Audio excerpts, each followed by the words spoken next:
Oi, o Agro Record News está no ar. Seja muito bem-vindo, bem-vinda.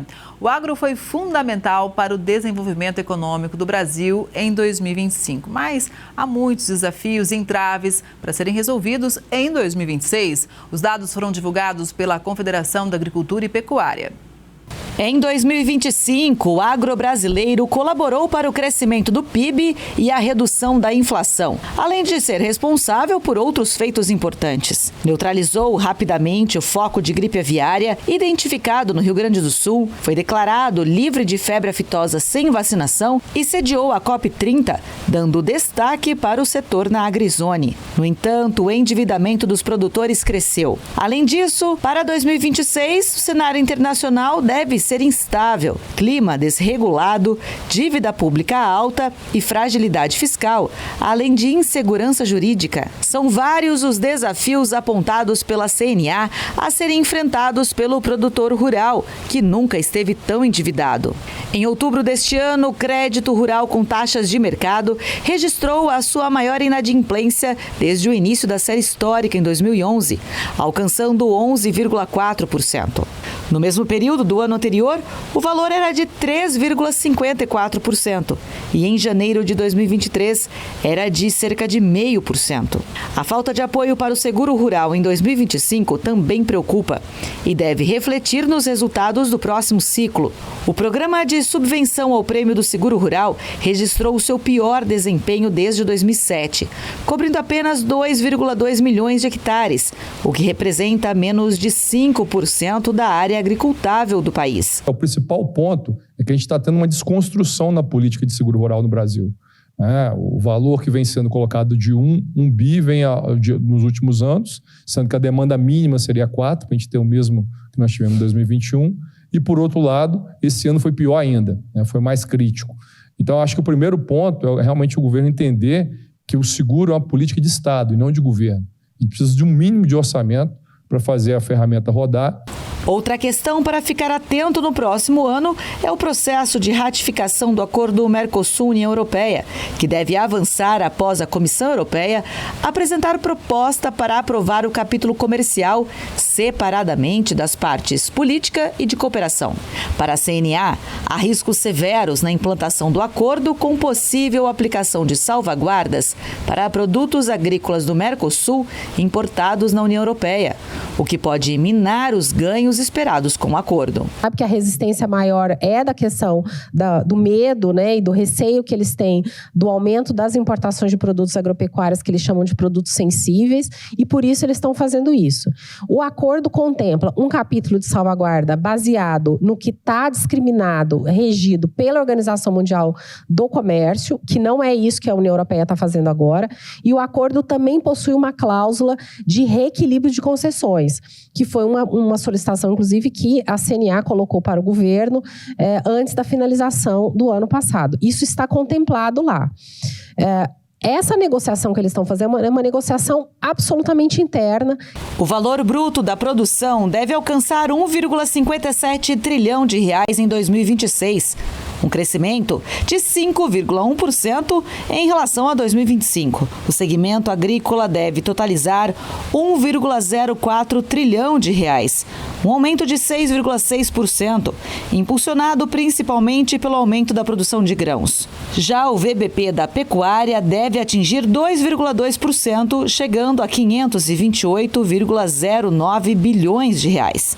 De acordo com a Companhia Nacional de Abastecimento, a Conab, as projeções para a safra 25-26 indicam que a produção total deve superar o volume colhido na safra anterior, podendo alcançar 554,8 milhões de toneladas, uma alta de quase 1%. O que o mundo precisa saber que o Brasil está consciente da sua responsabilidade de ser um grande produtor de alimento para o mundo. Que para o ano, com certeza, vai ser um ano bom para a agricultura brasileira, porque o clima está sinalizando que nós vamos ter um equilíbrio climático e, com certeza, nós vamos bater mais outro recorde de produção.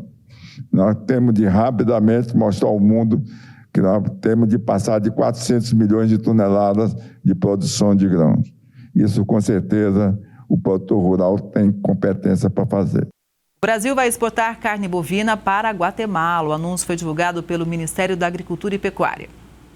Com população de 18 milhões de habitantes, a Guatemala importou mais de 192 milhões de dólares em produtos agropecuários brasileiros, entre janeiro e outubro deste ano. O Brasil é hoje o maior exportador de carne bovina do mundo. Até outubro, as exportações superaram 14 bilhões de dólares. A abertura para a Guatemala cria novas oportunidades para o Brasil em um mercado estratégico, com potencial de expansão especialmente para cortes congelados, categoria que representa mais de 70% das importações da Guatemala do produto. Desde 2023, o Brasil alcançou a abertura de 500 mercados.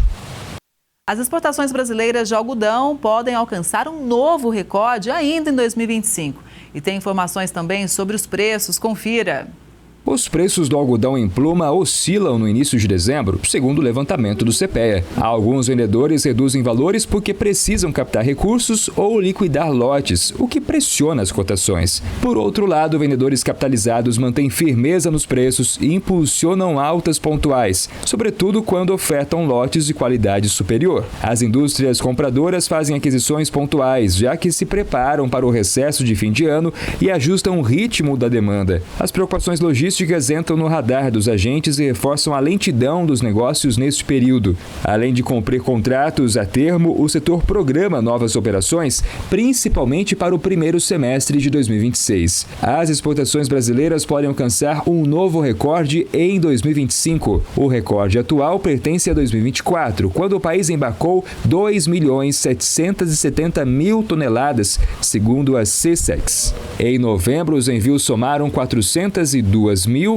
toneladas, o maior volume para o mês. O resultado supera em 36,9% os embarques de outubro de 2025 e em 34,4% os de novembro de 2024. No ano, os embarques já acumulam 2.570.000 toneladas. A procura por arroz em casca aumentou no começo de dezembro. Veja o porquê. Os compradores estão buscando renovar os estoques, o que fez a demanda crescer. Por outro lado, o comportamento dos vendedores foi distinto. Aqueles com maior necessidade de capitalização cederam aos preços pedidos pelos compradores, enquanto outra parte dos produtores seguiu focada na finalização da semeadura, esperando uma definição melhor dos preços que seguem em queda. Na parcial do mês até o dia 8, o indicador CPEA-IRGA Rio Grande do Sul, para pagamento à vista, registrou baixa de 0,77%. Esse preço está próximo da média recebida pelos produtores do Rio Grande do Sul em maio de 2011. No campo, a semeadura da safra 25-26 deve ficar abaixo das estimativas divulgadas até o momento. No mercado externo, as importações brasileiras de arroz em casca em novembro registraram o menor volume desde dezembro de 2024. As exportações, no mês passado, registraram recuos de 45% em relação ao mês anterior e de 15,5% em relação a novembro do ano passado. A disponibilidade de carne bovina está baixa. Com isso, os valores seguem em alta. A oferta de carne bovina no mercado interno está restrita. Em novembro, foram cerca de 517.000 toneladas, o menor volume na série histórica desde março de 2023. Com a quantidade limitada e o consumo em alta, em decorrência das festas de final de ano, as cotações seguem firmes. De acordo com o CPEA, em dezembro, os preços da arroba e da carne no mercado devem se manter em alta. O setor de floricultura está em expansão. Para este ano, o crescimento deve ficar em torno de 7%. As vendas de flores, que já costumam subir nessa época, devem aumentar ainda mais em 2025. A expectativa é de um crescimento de cerca de 9% em relação à comercialização de produtos para festas em 2024. O cenário corrobora com o movimento observado durante todo o ano, já que as negociações se mantiveram em alta. O Instituto Brasileiro de Floricultura prevê um crescimento entre 6% e 8% em relação a 2024. As principais causas para esse crescimento foram principalmente a qualidade das flores e plantas, que teve muito boa, o lançamento também de novas variedades e vários investimentos na cadeia como um todo, na cadeia do frio, em logística. Então hoje as flores e plantas elas estão muito mais disponíveis para o consumidor, seja a venda através de internet, supermercados, fora os tradicionais veículos também de comercialização. E isso tudo ajuda muito a alavancar esse mercado. E para 2026, a expectativa é de mais alta. O setor deve crescer no próximo ano mais 6%. Apesar de alguns fatores que sempre acabam interferindo um pouco na comercialização, que são a Copa do Mundo e as eleições, mesmo assim a expectativa do setor é de um crescimento aí por volta de 6%, e que é bastante positivo devido a todas essas expectativas do mercado. A baixa disponibilidade de frango está fazendo os preços subirem. Entre agosto e setembro, a disponibilidade interna de carne de frango foi de 111 milhões de quilos, volume parecido ao de janeiro a abril deste ano, de 110 milhões de quilos, antes da confirmação do caso de gripe aviária. Quando as exportações nacionais estavam restritas em maio, a disponibilidade interna superou 123 milhões de quilos. Os dados são do IBGE, do estado de São Paulo, e foram analisados pelo CPEA. De acordo com o Centro de Pesquisas, a retomada gradativa dos embarques brasileiros da proteína contribuiu para diminuir a oferta doméstica. Como resultado, os preços dos produtos avícolas vêm subindo nos últimos meses. Cientistas brasileiros começam a testar uma vacina pré-pandêmica contra a gripe aviária. Os pesquisadores do Centro Integrado de Pesquisa Clínica de São José do Rio Preto, no interior de São Paulo, em parceria com o Instituto Butantan, querem se antecipar a possíveis mutações do vírus e preparar o país para uma eventual pandemia. O Centro Integrado de Pesquisa Clínica de Rio Preto, em parceria com o Instituto Butantan, iniciou os testes de uma vacina contra a gripe aviária. A proposta é desenvolver um imunizante que possa ser produzido em larga escala. Caso o vírus sofra mutações e aumente o risco de transmissão entre humanos. Nesse momento, nós estamos iniciando o estudo da vacina do Butantan, que é uma vacina que vai nos preparar para uma eventual pandemia da gripe aviária. Então, nesse momento, nós vamos estudando voluntários adultos e, posteriormente, voluntários idosos, que vão receber a vacina contra a gripe aviária em 2 doses, e nós vamos acompanhar a resposta imune dessa população. A vacina pré-pandêmica contra a gripe aviária está sendo realizada aqui em Rio Preto. O objetivo é se antecipar a uma possível pandemia. Adultos e idosos saudáveis estão participando do estudo. O vírus ele é produzido em grande quantidade, depois ele é neutralizado ou inativado, que a gente chama, que na verdade ele é morto, mas as proteínas do vírus ficam lá e são injetadas no organismo, produzindo a resposta imune igualzinho à gripe que a gente toma todo ano. A gripe aviária é causada pelo vírus influenza, capaz de provocar a mortandade de aves de criação e silvestres. Também pode infectar humanos, mas a transmissão ocorre apenas do animal para a pessoa. Segundo o especialista, a preocupação é que o vírus tenha se adaptado ao longo do tempo, sofrendo mutações. O vírus surgiu há 20 anos na Ásia, restrito lá, uma taxa de mortalidade muito alta. E nesses últimos 20 anos, o vírus tem sofrendo mutações, ele está se adaptando, ele está se transmitindo melhor, o número de casos humanos tem aumentado, o número de casos em aves silvestres que nós já tivemos aqui no Brasil, aves de produção também, esse vírus está cada vez mais próximo. Então é um programa que o Butantan está fazendo, mas outros órgãos do mundo estão fazendo, de nos preparar para uma possível pandemia. Por isso que essa vacina também é chamada de vacina pré-pandêmica. Desde 2003, mais de 800 infecções humanas por gripe aviária foram registradas pela OMS, com alta letalidade. Nas Américas, há notificações recentes nos Estados Unidos, Equador e Chile. No Brasil, o primeiro registro foi em maio de 2023, em aves silvestres. Todos os casos envolveram animais e não há contágio entre pessoas. Por isso, a vacina pré-pandêmica é uma etapa importante para preparar o país para eventuais emergências. A transmissão da gripe aviária, ela é basicamente feita de aves para aves, de aves para humanos, mas até hoje não tem transmissão de humano para humano de forma sustentada. Então não é um motivo de alarde, nós não estamos na beira de uma nova pandemia. Existe o risco, mas nós não estamos próximos a isso. O que existe nesse momento é uma preparação. Nós estamos prontos para caso isso aconteça. A suinocultura é uma das forças do agronegócio brasileiro e em Uberlândia esse peso é ainda maior. A cidade é líder na produção de suínos em Minas Gerais e a segunda maior do Brasil. Para manter esse status, a produção segue rígidos protocolos de biosseguridade para garantir a sanidade dos animais e a qualidade que chega à mesa do consumidor. Já na entrada da granja, uma série de protocolos de biosseguridade a serem seguidos. Tudo para garantir a sanidade do plantel e evitar contaminação cruzada entre os animais. Então a gente tem uma roupa específica, não podemos usar brinco, maquiagem, esmalte, tudo isso para garantir segurança dentro da produção. Bom, agora tem a segunda fase de descontaminação, para a gente não trazer nada, né, nos nossos sapatos, por mais que tenhamos passado por um banho, por um processo de limpeza, também tem isso aqui, ó, a gente passa com o pé no cal para não levar nenhum tipo de contaminação lá dentro. Agora sim, hora de entrar. Aqui é feito o sistema de recria e engorda. Os porcos ficam nessas baias que seguem criteriosamente os protocolos de bem-estar animal e meio ambiente. O trato à base de milho, sorgo e farelo de soja é farto. Os porcos têm fácil acesso, assim como a água. Essas correntes são colocadas para que os animais interajam e não fiquem estressados.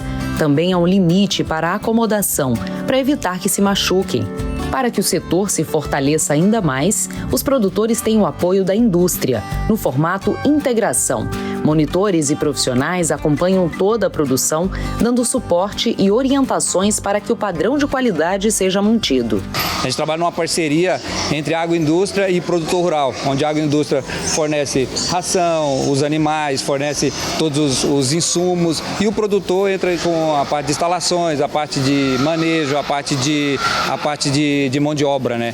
E aqui em Uberlândia a gente tem a cadeia completa, desde a parte de produção de grãos, a gente tem pessoas dedicadas para comprar grão, a gente tem uma fábrica de ração que ela é exclusiva para a produção de suíno. Os leitões nascem, ficam por 21 dias na maternidade, depois eles vão para a fase de creche, na creche permanece por mais 42 dias, vem aqui para a fase de engorda, ficam em torno de 120 dias e daqui segue para o abate em torno de 132, 134 quilos para o abate. Uberlândia ocupa uma posição privilegiada no ranking da suinocultura brasileira. É a cidade de Minas Gerais que mais produz carne de porco e a segunda do Brasil, com volume de 620 mil cabeças. Para se ter uma ideia, a cada minuto nascem 2 leitões aqui na cidade. A gente cumpre uma legislação muito rigorosa, né, com várias certificações para entregar a melhor qualidade do mundo hoje, que é a qualidade da carne suína brasileira. A suinocultura mineira movimenta 3,78 milhões de cabeças,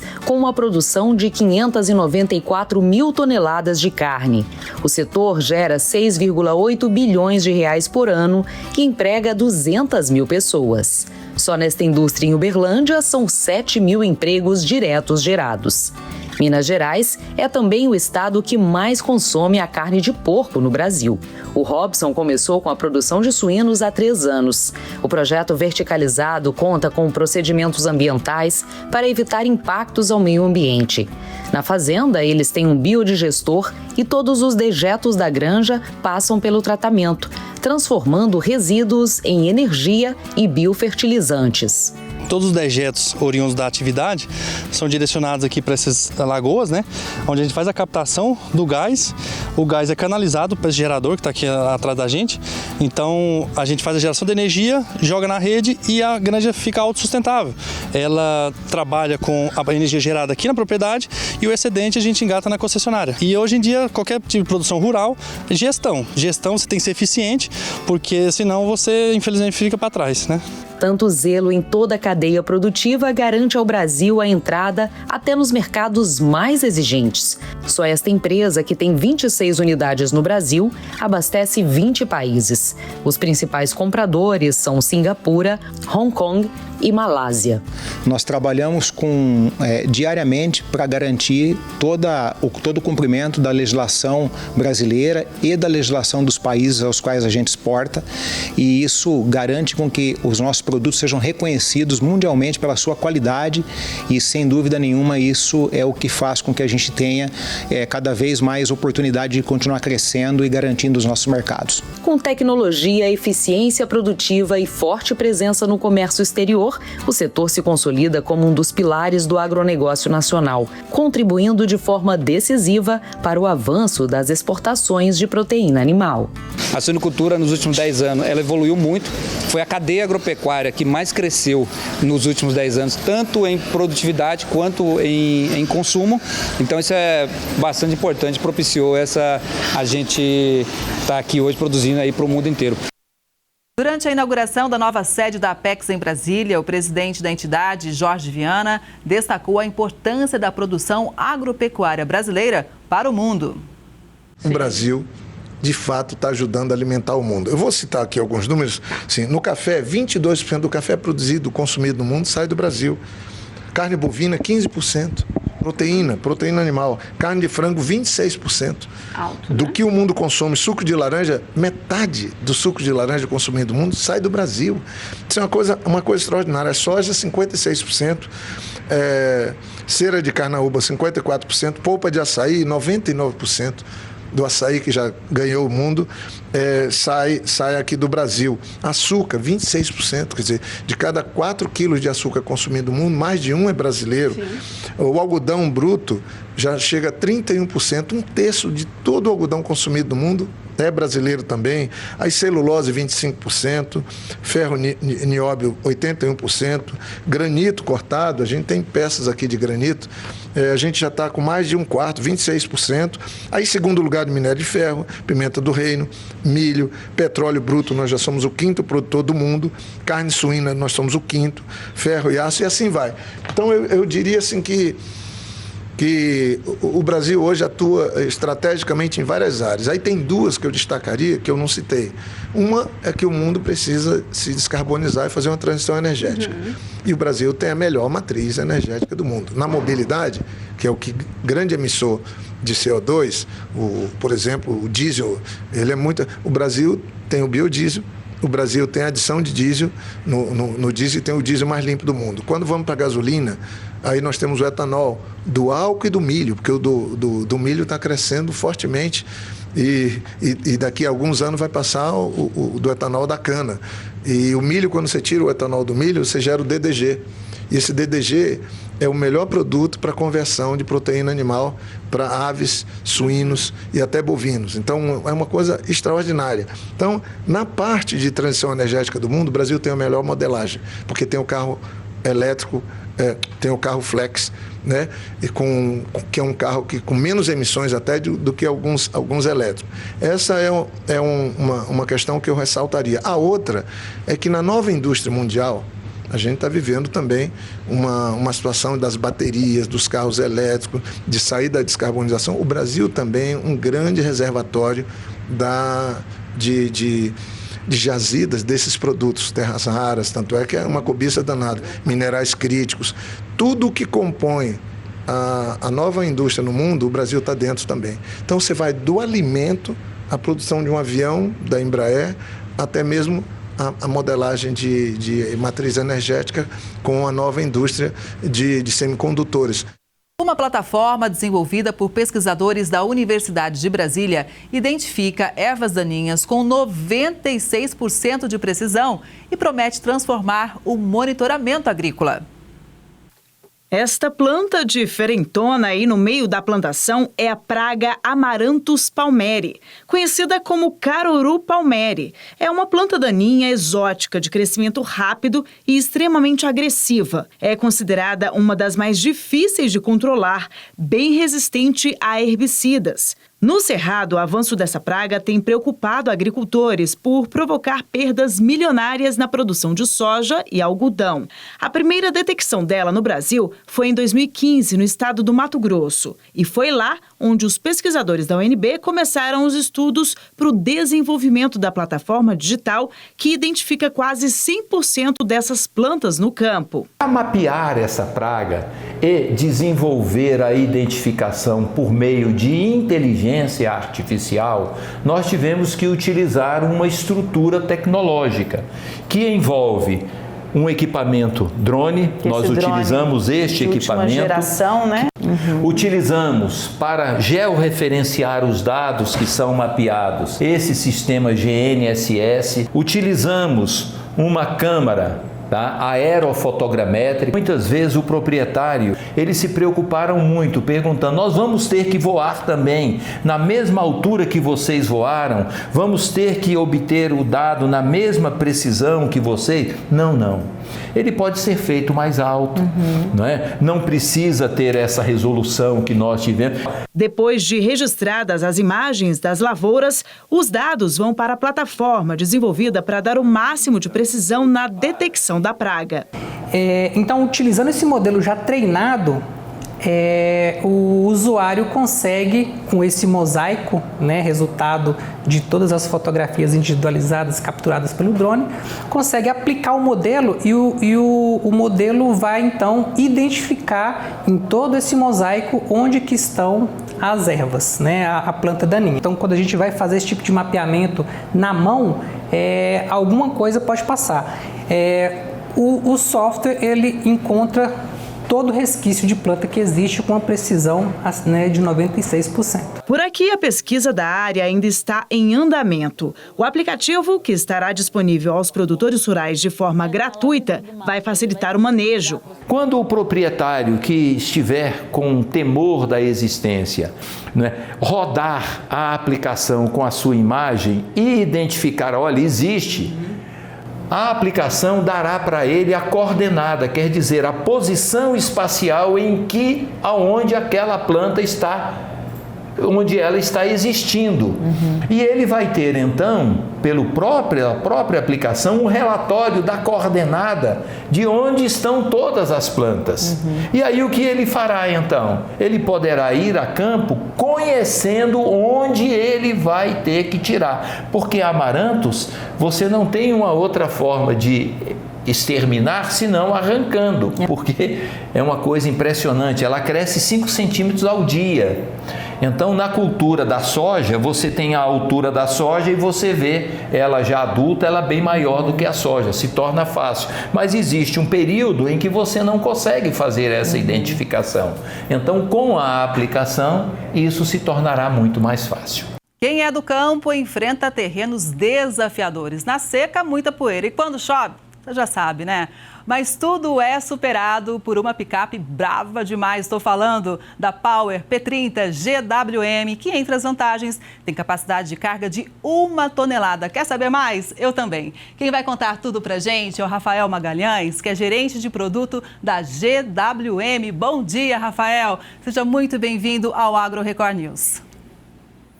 Bom dia, é um prazer enorme estar participando aqui do programa de vocês. Bom dia para toda a audiência. Pois é, a GWM atendeu a demanda do produtor rural?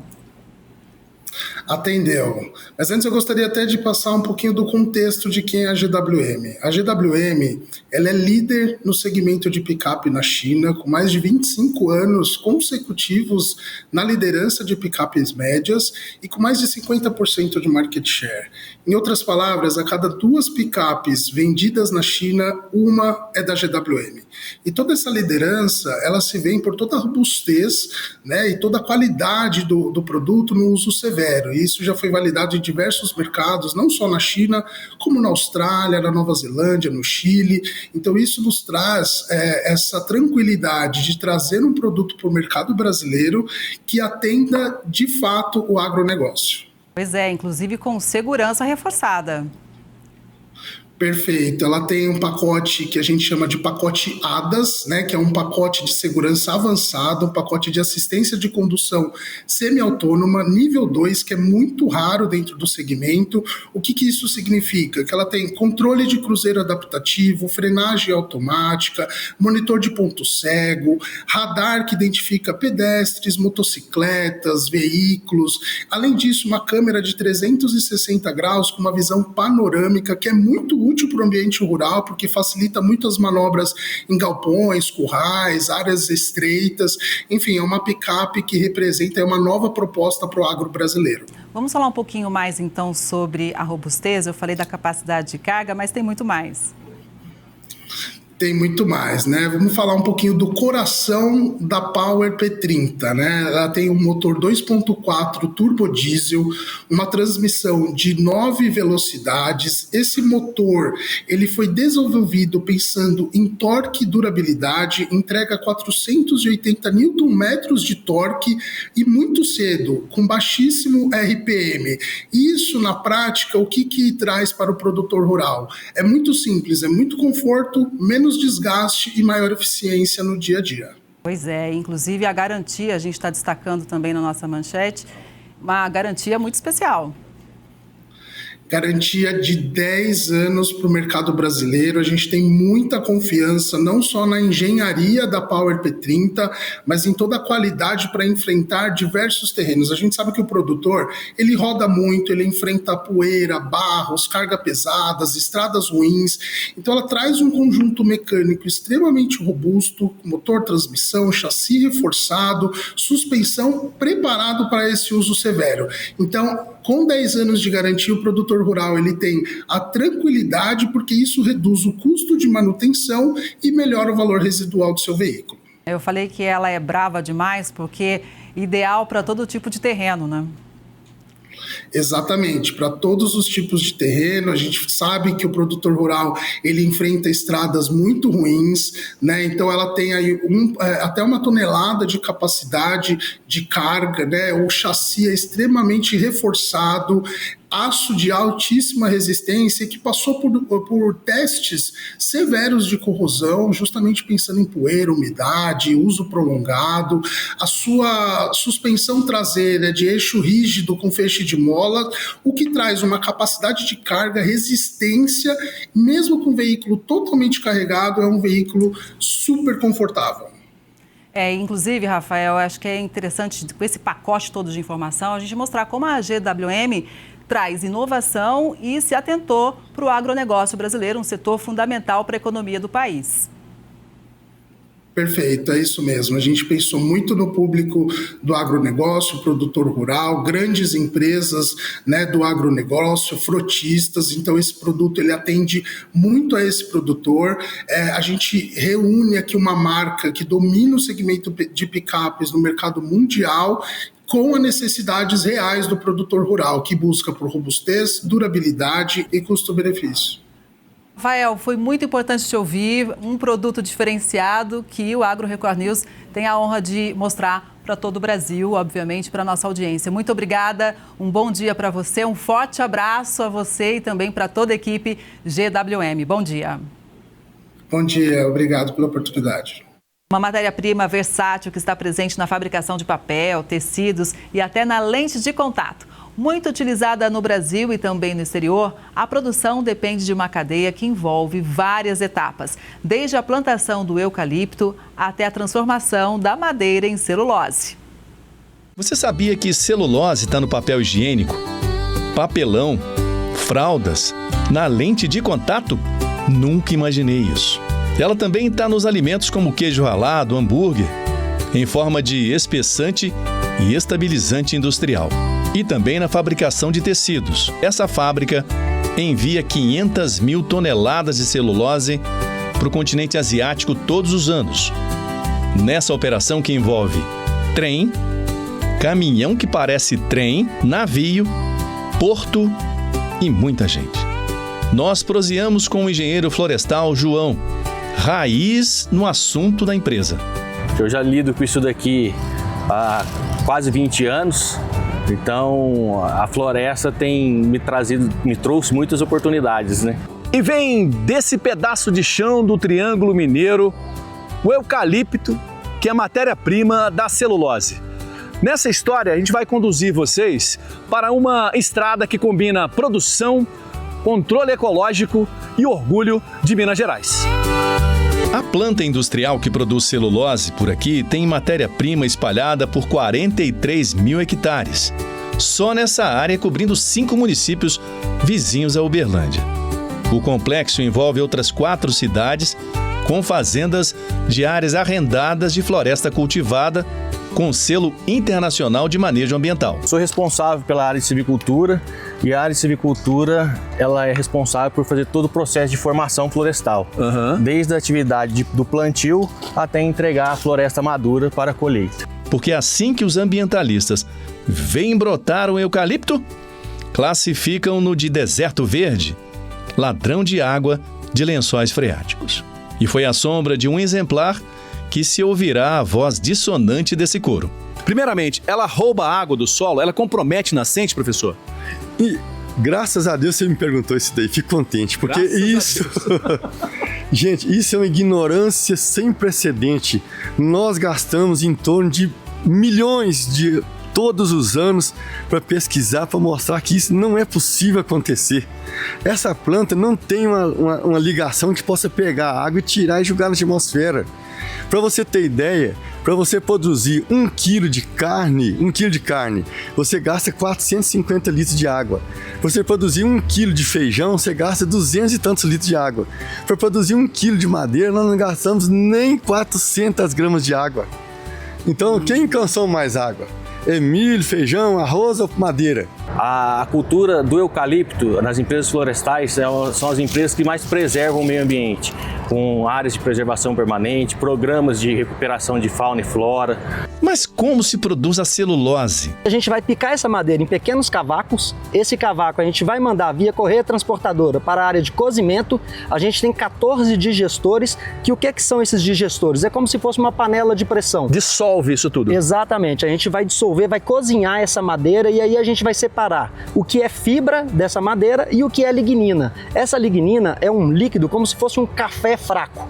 A gente vai mandar essa lignina para evaporação, para tirar essa água desse café, e essa lignina vai para a nossa caldeira de recuperação, onde a gente vai queimar, gerar vapor e gerar energia verde. A fibra que eu tirei durante o cozimento, ela vai para a linha de fibras, onde eu vou fazer o branqueamento dessa fibra, né? Porque a madeira ela é escura, então eu vou tornar essa fibra branca. De lá, essa polpa, ela vai para a área de secagem. O que a gente vai fazer? A gente vai tirar a água dessa polpa para ficar somente com a fibra. Para facilitar o nosso transporte, a gente vai transformar isso em folha, depois em fardo, e aí a gente vai colocar dentro do trem e ele vai para o Espírito Santo, para o porto que chama Porto Céu, que fica em Aracruz. Isso tudo aí vai transformar em roupa? Exatamente. Lá na Ásia? Lá na Ásia. A nossa produção ela é toda exportada, mais de 90% vai para a Ásia, para países aí como China, Tailândia e Indonésia. A fábrica emprega hoje cerca de 2.000 pessoas. Essas mudas que a gente traz, que nós plantamos aqui, ela já foi melhorada geneticamente e através das pesquisas que é feito desde a década de 70 e 80. Então são já materiais produzidos aqui no Brasil através de cruzamentos genéticos. Na grande extensão da lavoura de eucaliptos, a palhada vira compostagem para adubo de outras culturas. Os enxames de abelhas que povoam as árvores produzem mel, que se destaca pelo sabor. E além disso, a fábrica mantém uma estratégia que protege os animais do cerrado que frequentemente dão um rolê na região, que é deles. São os corredores ecológicos, né? O que seria isso? São florestas nativas entre as nossas florestas plantadas de eucalipto. Essas imagens que a gente está vendo aí. Isso, essas imagens mostram. Essas são florestas nativas dentro do nosso plantio de eucalipto. E para que serve isso? São corredores ecológicos. Então significa o quê? Que os animais eles conseguem entrar no meio das nossas florestas sem sair das matas nativas. Olha, isso legal. É muito interessante porque você consegue ter cruzamento de diferentes famílias da mesma espécie. Por exemplo, um lobo-guará ele consegue cruzar com um lobo de outra família. E aí você consegue ter uma diversificação na questão genética desse animal. Produtores de cana-de-açúcar têm um novo desafio no campo. Os pesquisadores da Unesp identificaram uma nova espécie de cigarrinha que já está presente em lavouras de todo o país. A descoberta pode mudar as estratégias de combate à praga. A descoberta da espécie inédita de cigarrinha veio depois de análises genéticas feitas por equipes da Unesp e da PUC do Rio Grande do Sul. Mais de 300 insetos foram coletados em usinas de cana-de-açúcar entre 2012 e 2015.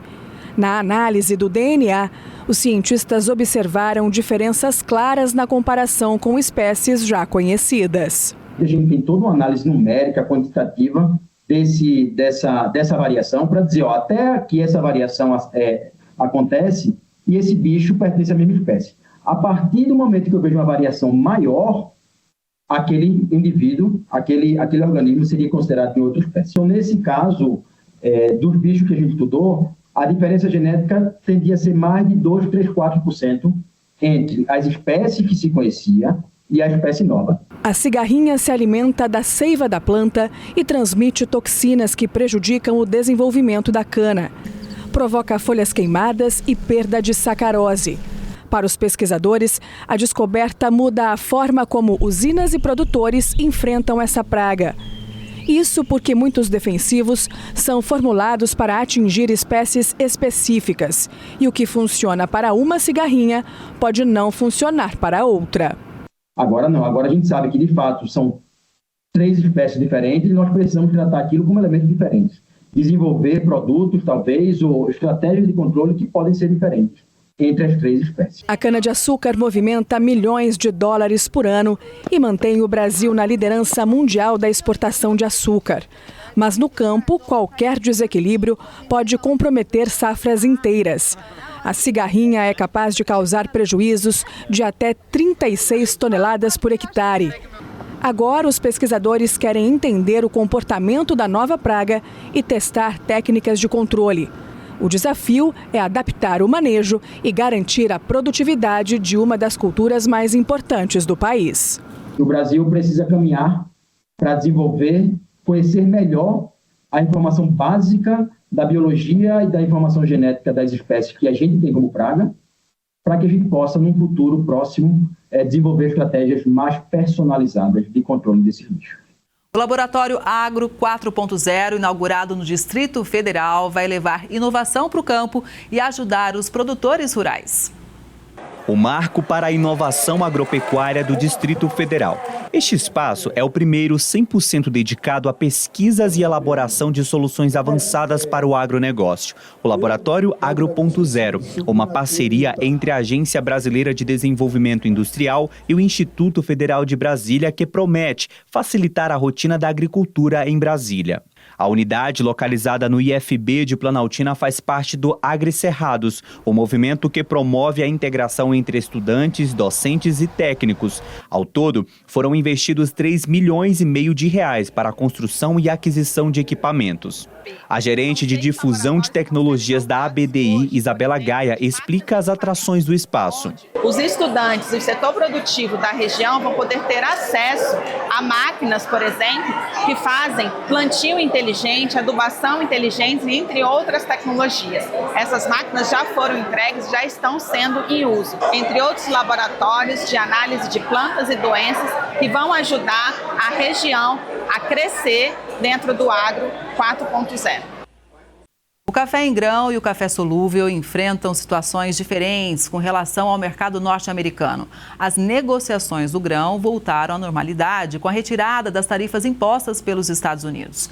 Enquanto isso, o produto industrializado ainda sofre com a taxação. Na fazenda de 300 hectares, uma das principais da região da Alta Mogiana, a produção de café é um negócio familiar que já tem 40 anos. Hoje são mais de 1 milhão de pés que produzem, em média, 40 sacas de 60 quilos por hectare. Muito desse grão vai para os Estados Unidos, que voltou atrás e retirou no final do mês passado as tarifas impostas ao produto brasileiro. Decisão que trouxe alívio ao produtor. A retirada das tarifas trouxe um alívio nesse sentido de que agora a gente tem condições, digamos, normais do que a gente já tinha antes, no sentido de que os Estados Unidos volte a ser o maior player aí dentro do mercado brasileiro. Segundo o produtor, com a retirada das tarifas, o preço do café tem sofrido pequenas variações.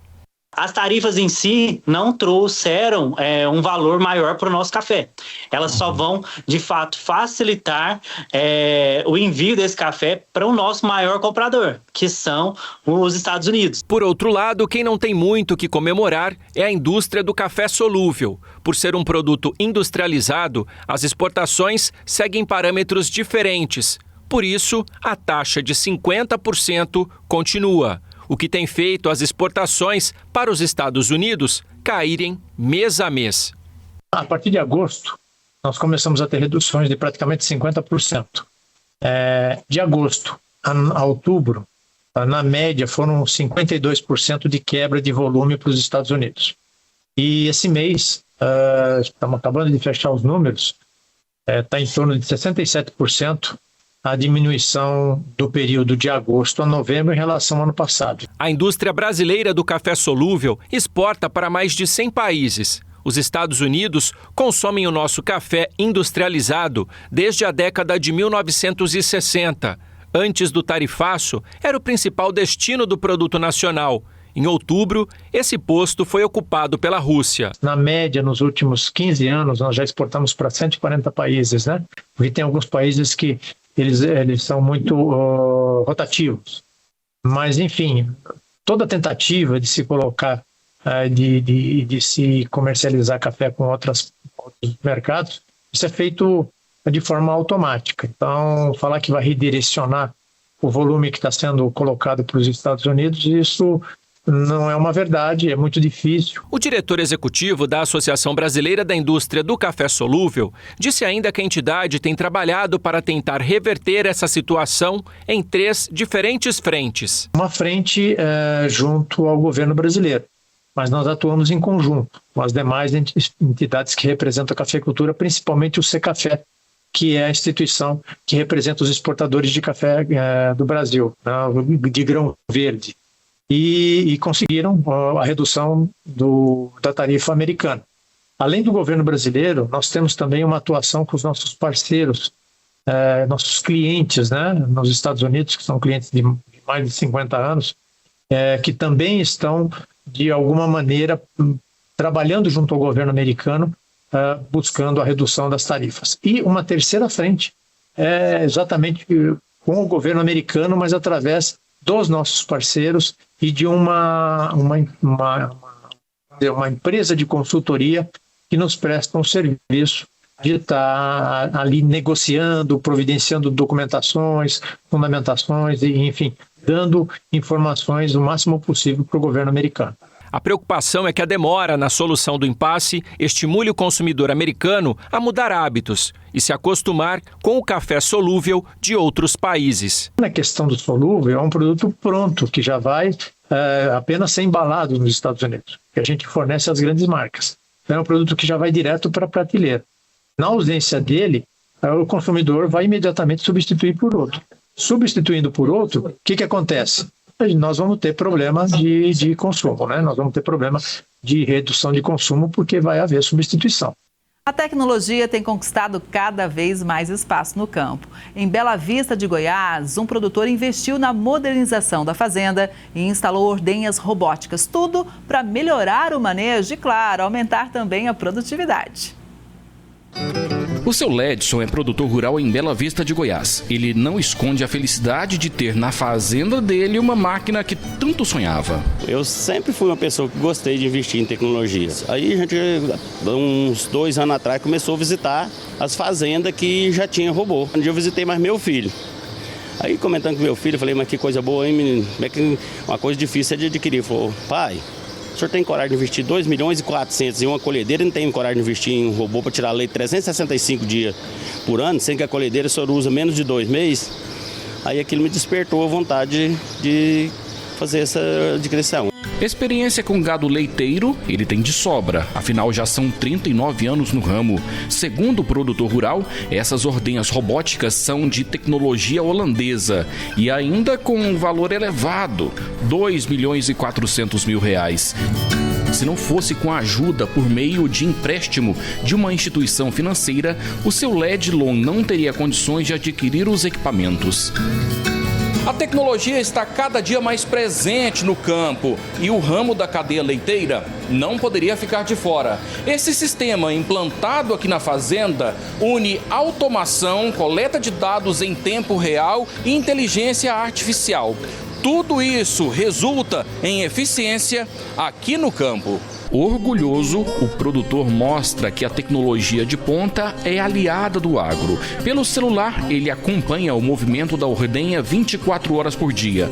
O sistema detalha a produção de cada vaca, a quantidade de leite e até quantas vezes o animal foi ordenhado. Não precisa eu estar aqui em casa, eu tenho internet em qualquer lugar que eu tiver, eu vejo tudo, vejo a frequência, vejo na câmera. Se o robô parar, eu recebo uma ligação avisando que teve qualquer problema, que ele parou, ele me liga me falando. Fala em inglês, mas me avisa que o robô parou para poder chamar alguém ou eu vim para ligar ele de novo. Atualmente, 25 vacas girolando estão em lactação na propriedade e juntas produzem 4.000 litros de leite por dia. Agora, com a facilidade no manejo, o bem-estar animal vai aumentar. As vacas serão ordenhadas na hora que quiserem, já que a ordenha funciona 23 horas por dia e elas vão praticamente sozinhas para o equipamento. E a expectativa é de aumento na produção de leite de agora em diante. As novilhas premiíparas já pegaram rotina, já são 37 novilhas, apenas 2 que não vêm só. A gente já está preocupado só com as vacas que é mais velha, que tem mais resistência ao robô. Um rodeio onde o touro pula sozinho. No lugar do peão, um robô. A competição no interior de São Paulo reúne jovens touros e os objetivos são revelar e valorizar os animais com alto potencial de pulo. O campeonato Jovens Touros reuniu criadores em Floreal, no Noroeste Paulista.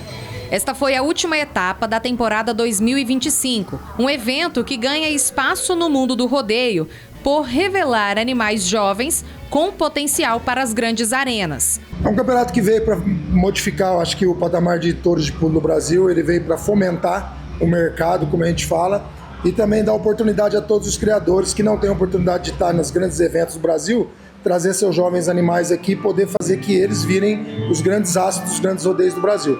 Então é voltado exclusivamente para a genética de pulo e também a oportunidade para todos os criadores do país. Na categoria Futurity, competem touros de 1 a 3 anos, a base do touro de pulo. Entre eles, o touro 143, um dos destaques da etapa e de propriedade de 3 criadores. As montarias são feitas com um robô por 4 segundos para avaliar o potencial de cada animal. Esse campeonato, ele ajuda a mudar o patamar da genética de pulo, entendeu? Está crescendo cada vez mais e é a maior rede de negócio está aqui, porque o que ganha aqui sai nível Brasil e o povo quer comprar. Aqui os touros ainda jovens dão os primeiros passos no rodeio. É o momento de testar força, genética e potencial, que são a base dos futuros campeões. O campeonato também é uma vitrine de genética, onde criadores apresentam animais jovens com potencial para as grandes arenas. Entre eles, o criador João Lucas, que trabalha há anos com melhoramento genético e trouxe 2 touros para a categoria Futurity. Ele explica que treina os animais desde cedo com foco nas competições e no comércio, aproveitando o campeonato como espaço para valorizar e negociar novos touros de pulo. Visibilidade é aqui dentro, né? A gente ter um bom animal em casa é uma coisa, ele ser um bom animal numa competição aqui dentro, que é a competição acirrada onde está todos os melhores animais do Brasil, onde vai se destacar, né? O nome já diz, é uma prova, né? Então prova qual que é o melhor. As montarias são avaliadas por 5 juízes que analisam o tempo e os movimentos dos animais. Segundo a organização, o campeonato movimenta negócios e ajuda a preparar os touros para competições maiores, na região e no Brasil, servindo como base para a formação de animais de alto desempenho nas arenas. Aqui já saíram animais com menos de 3 anos a 1,75 milhão, que é o caso do acesso negado, também é o caso do I Am Gamster 2, foi comercializado a 1,45 milhão. Então as grandes estrelas do Brasil realmente estão aqui, passa por aqui. O Agro Record News de hoje vai ficando por aqui. Obrigada pela sua audiência. A gente se vê no próximo programa. Até lá!